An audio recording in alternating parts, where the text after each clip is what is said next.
Hello, you wonderful people, and welcome to another episode of Crime Centric. This being a show we're talking about crime dramas that I watch. For today's episode, I'm going to talk about the season premiere of Mayor of Kingstown.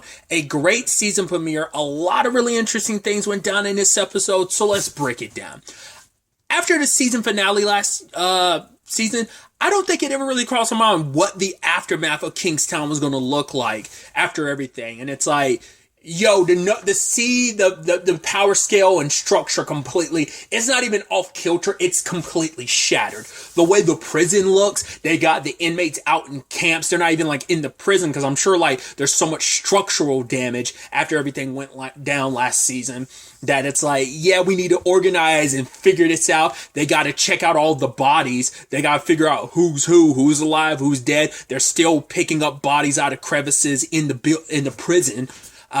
That's also where Mike finds out, wait, Milo's alive? It's like, yeah, we haven't identified his body. It's like, that's what he's majorly concerned about. It's like, oh, this could be a disaster. It's like, no, this is the disaster. Everything else is just shrapnel, is how Mike kind of puts it. It's like Milo's his number one concern because, I mean, just Milo's Milo, but also because of Iris. You know, it's like, jeez. And that's why I'm also surprised later on Mike would put her in the hands of any FBI agents. Like, that's how it happened, how it went down last season. It was a dirty FBI agent. I mean, he ended up getting what he got, getting his because no loose ends and stuff like that. So I'm surprised he would. Well, these were feds, but U.S. Marshals are still on that same vein because I don't think they were. I think, yeah, it was just feds. It wasn't U.S. Marshals, but I mean, it's still the same. So, either way, I was surprised he would still willingly do that, but I guess he vetted them majorly before he ended up kind of letting that fly, but still. And he made sure not to tell Iris, because I thought she knew until she was like, wait, you guys are talking about Milo? It's like, what? Oh, yeah. He potentially got out. Wait, Mike didn't tell you. It's like, of course Mike wouldn't tell you. He wanted you to go off, live your life, live a great life. Because she's like, oh, you did the whole boat thing? Because she thought he had that planned of like, oh, you're taking me out here in a boat. That wasn't for me. That was for you. She thought it's like, yeah, to make you feel better about what you were going to do. You're going to just kind of basically abandon me. Because she has no one else in this world but Mike. I mean, she's only spent time around Mike since everything went down last season. After he popped, what was his face's name? What was it? Was it Pete? What was that home dude's name? They brought him up this episode because Mike's also part of the reason why the power structure is the way it is. He played a part in it by killing home dude. So it's like, yeah, the white gangs don't like have their leader on the outside nor the inside. Because when Mike sat down and talked to Bunny, because once again the power structure is all messed up, he's like, dude, we have no actual, like, no one in charge. The way, like, the Mexican gang seems like they've got it down, but like the blacks, whites, nah, they're kind of screwed on that front.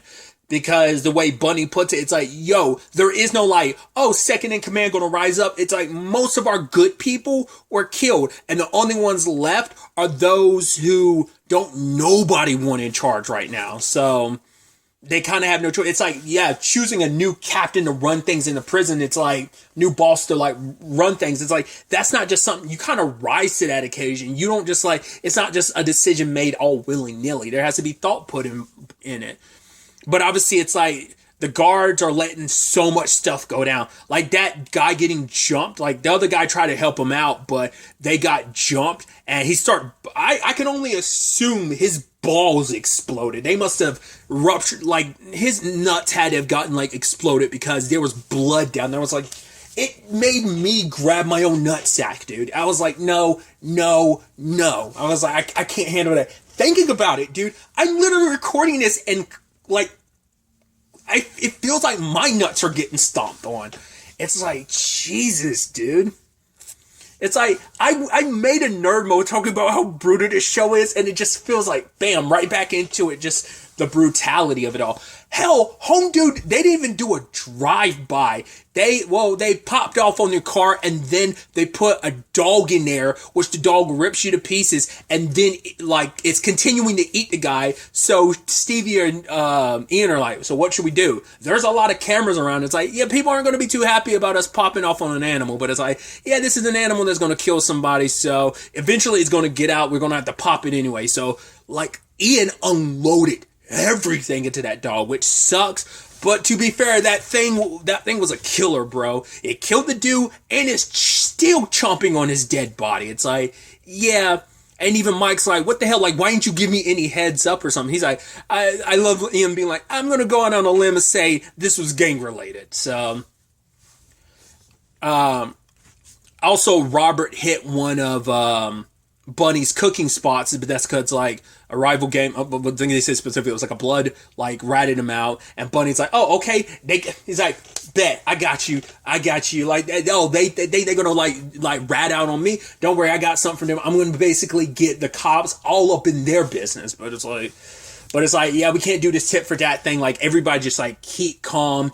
No cooking. We got to get the power structure. What we need is quiet right now on all fronts because the guards are looking for any excuse to pop off. It's like you killed 33 of their guards. The rest you raped with their own batons. We found out about Kareem. Like, I thought that was just Pete. I mean, that riot situation's like getting beaten up, seeing all that death and destruction, worried that you're going to die. That's enough to cause PTSD in anyone else. Now you find out Kareem was like raped by multiple like inmates. Because, like, other eyewitnesses were like, oh, they saw it, and then it happened to them. It's like, bro. And Kareem was kind of like, no, I'm good. Like, if I was really, like, assaulted, I would be a part of this class action lawsuit, and I'd retire happily. It's like, no, like, you know, like, because I think the sad thing is anyone in that situation, male, female, doesn't matter, you know? Everyone's going to feel that shame, like they're going to put it on themselves, but there's also that added layer of them because it's like, oh, I'm a man. Like, how could I let that happen to me? Like, I can't believe I let someone do that to me. Like, it's going to like, and I don't want to say like, oh, it's worse for a man. I'm not trying to compare anyone's trauma, you know? But I think that's where it starts rattling off, especially from you're in a position like they are. They're prison guards and stuff like that. So for Kareem, it's like, no. Like we've been always so tough and in check. We always knew like getting hurt or killed was always a part of the job. But obviously being raped like that it's a whole, that's not something no one expects, you know? It's not like that's a possibility in the job description. So the moment the psychiatrist like gave him the go ahead, I was like, that's going to be an issue. Didn't expect it to pop off this episode where they found the guys who did it and Kareem went off. Bashed one in with the shotgun, beat the other one up with his fist, then got the butt of the shotgun, bashed him in, and they're like, well, what if, what are we going to do if he ends up killing him? I was like, oh, who cares? We'll blame the Mexicans. You're like, oh boy. So we saw him working on 2, but I think he would have gotten to the 3rd one eventually. So I don't know if all 3 of them dead. That the one in the middle must have been the one. Like, that's the thing. They got bags over their head because I think it makes it easier because it's like, right, he doesn't have to fully face the trauma again if he doesn't have to see their face. It makes it easier just to bash their brains in, But the fact is he went super hard on the middle guy. He had to have known without the bag, like even without taking the bag off. And like, obviously all they did was put up a sensor blanket but the rest of the prison yard, camp can hear what's going on. So it's like, man. So things are wilding out on that front. We find out that Kyle's got a new job. I'm sure Tracy and Miriam are super happy about that. But he's kind of like working with, I don't know if it's like necessarily like the Coast Guard or not. Kind of reminds me of, it seems like almost like he's got a similar job to like Jackie from Hightown. But yeah, because Kyle's still on edge. And that's what, like, even without the sexual assault elements to it, like, Kyle still got his PTSD, like, when he was rolling up, because it's like, oh, like, it's not that big of a deal. These guys are, like, not paying, basically, the import-export taxes on the maple syrup that they're bringing, because these are, like, things across the Canadian border, which, I mean, like, don't get it twisted. I'm sure, like, Canada's got its own gangs and stuff like that. I mean, Big Sky had a whole cartel that was, like, set up in, Canada that they were dealing with in season 2. So, but the guy's not worried about it. He's like, yeah, this is maple syrup we're dealing with. The drugs and stuff, that's across the other side of the border, you idiot. He's like, and them, we don't mess with. You let them go because, hey, I want to go back to my family. But Kyle was chastising him because he's like, yo, you didn't even check these people on the front. Like, understandable, Kyle's going to be on edge. Those wounds don't just, like, go away overnight. And actually, it plays into this monologue that, Mike said at the beginning of the episode that I thought was so good, where he's like, yeah, my dad used to say he couldn't wait to get old because that way you can forget about the scars that were inflicted to you and you inflict them onto others. Basically, focus on all the good. Write down every good thing that's ever happened so that when you do eventually forget, you can read back on your life and all you ever focus on are the good side of things. But as Mike points out, forgetting is a lot harder than you think it will be. And in fact, it's the only escape, sadly, is like Alzheimer's or dementia. Like, that's the only escape, you know? So, and then they showed you the Kareem scene with him, like, you know, down below. Because I guess that's why his wife checked the gun. Because I thought, like, she was nervous about something happening. She wanted to make sure the guns were still in the safe before she went looking for him, just to make sure he didn't have them. Because it's like, in that condition he was in, like, last thing you wanted was him to have a loaded gun. Not only potentially hurting himself, but I mean, he pushed her away because he was in, like, because he was having a traumatic moment then, like, and he pushed his wife away. That could have gone a completely different way if he had a gun or something. Plus, their daughter came downstairs because who knows how long that's been going on ever since, obviously. I don't know if maybe they did and I'm just not remembering. I don't think they ever expressly said, like, how long it's been since the season 1 finale. It feels like it's still super, super fresh. But even, the lady that I'm blanking on her name that Mike talked to about the Milo thing. Even she's like, yeah, that whole prison situation that was, for one, guards and everyone, like, the moment the military, like, the big time SWAT forces stepped in, they unloaded on these people who didn't have guns. It's like, yeah, but it's a wild beast of a situation. Plus, Mike's like, yo, my brother is okay. Like, I'm not gonna be too, like, upset about the situation. Well, obviously the situation sucks, but my brother got out of that situation because of, like, SWAT and everybody going in hard in the paint like that. So, as Ian kind of puts it, this whole situation, we got to try to put the genie back in the bottle. And I'm assuming the entire season is going to revolve around that. We'll probably catch up here and there with Milo, if even at all. But that's probably about it. Probably won't be a major focus on Milo, but maybe it will be. It'll probably be a major other side of the element, but like fixing this whole thing, once again, genie in a bottle, putting it back in, which I don't think you can close that lid now that things are going to where they are, because there's retaliation on all sides. It's like, right, because Mike talked about also, like, the effects of a riot. A riot shows, like, yo, the guards thought they ran things, they don't. The guards are also going to be like, you know what, screw you, when things pop off, we're going to, like, waiting on the sidelines. The moment you step out of line even a little bit, just give us an excuse. Just Kareem is an example. He's basically the personification of so many people.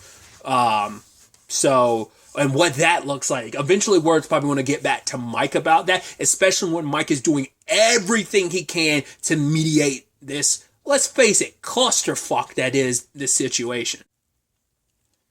Then we also caught up with Miriam and her classes. They're not even in classrooms anymore. It's just in a room. They're beside each other, but they're spread out in a circle, and the guards are, like, around that perimeter of the people. And Miriam's like, right, we can't even do classes with stormtroopers running around, especially when she's trying to give a speech about, like, right, your choices matter. Like, the fact is, your choices what landed you here, but your choices are also, because you're here, that means you're trying to find another opportunity. You know, you have to decide, the choices you have to make are what's going to be beyond this for you, or is prison going to be the only thing in your future? But for her, it's like, right, there's so many stormtroopers around, like, I can't, either, like, your people leave or class is over. And the guy was like, all right, bet. Got the entire class and cut it short. It's like, for Miriam, she can't even do it. She's trying to reach out to these people and give them an opportunity to learn and, you know, rehabilitate and find opportunities so they're not just continuously fighting. She does everything she can to fight the system.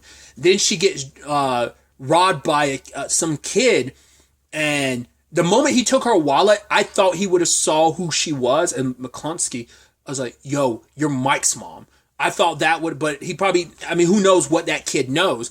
But she's like, just take my money, just leave everything else. Because it's like, right, if you take my credit card and try to use that, that's going to be an issue. But she also wanted to keep in, like, the photo of, like, her kids. It's like, yeah, I need to keep that. So, it's like, it's probably like one of the only, there might be others, but it might be one of the few pictures she has of Kyle, Mike, and Mitch. She probably has individuals, but that might be one of the few like younger pictures of all of them together type of thing. But Miriam didn't want things to pop off the way they did. But the moment people heard like, oh, Mike's mom got jumped, yo, we got this. And so Stevie and Ian were just kind of like, oh yeah, we have no idea what happened to him. He was resisting. It's like, yeah, the kid had a knife on him. It's like, no, he didn't have a knife on him when he was, it's like, so, and now I mean, like, did they plant that on him that fast? I mean, like, can I put it past him? And the moment Miriam saw his face and she's looking at Ian and Stevie like, I can't believe you did. It's like, yo, this guy, it could have been worse. Like, he could have killed you. For Miriam, it's like, he could have, but he didn't. He took the money, he left, he was just, he's desperate, and I'm not going to falter because it's just, for her, it's a cycle of, like, it's like, yo, like, you not pressing charges against this kid, he's going to kill somebody, but she's like, I'm not worried, your gang is going to kill him faster than he could kill someone else.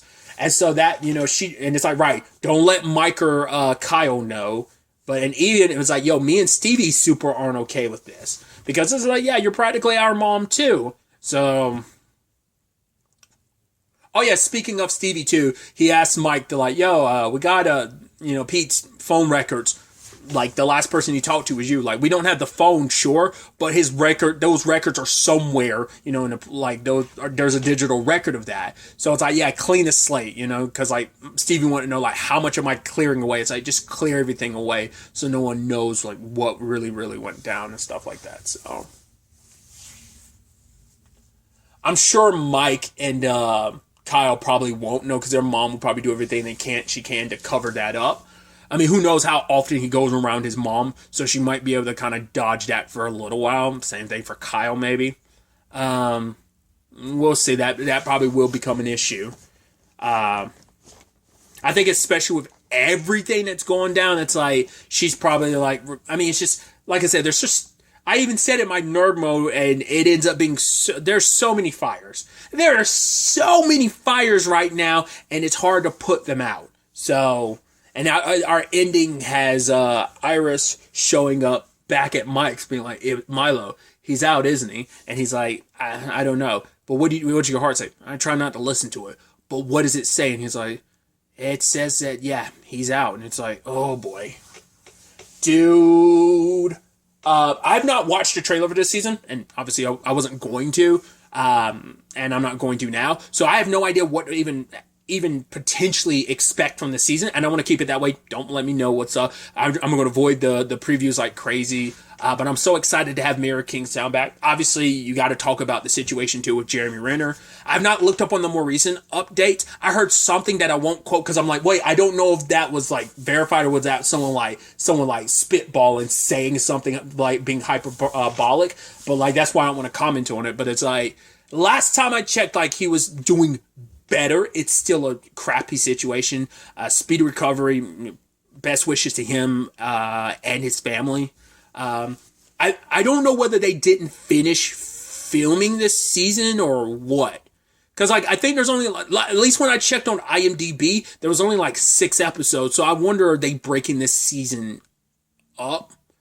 I'm so curious, like, what some stuff is getting broken up across some of these streaming services, other stuff isn't. Like, I'm wondering what that choice is. I wonder is like some of the other episodes still in like, maybe they didn't finish all the episodes filming wise just because of other stuff came up, and maybe some of those episodes are in post-production and some still need to be finished filming. I don't know. I haven't read up into it, but last time I looked on IMDb, I saw that, but maybe all the episodes are done, and that's all they had listed out were 6. Maybe that's all that's kind of out there information wise about the 6 episodes. Either way, I'll kind of look into that more on but like I said, once again, best wishes to Jeremy Renner and his his family. Hope he's doing better, and best wishes to him, and I hope, him and his family stay safe type of situation. So I'll kind of leave it at that. Kind of ending, this kind of very, like, depressing show on even the more depressing note, but, trying to silver lining or kind of be a little more hopeful on that depressing note. But either way, very, very excited to see where the next episode takes us with all of this. But really, that's all I want to talk about. So the next time we meet, be happy, be safe, love life to the fullest, and enjoy it. Good day, and goodbye.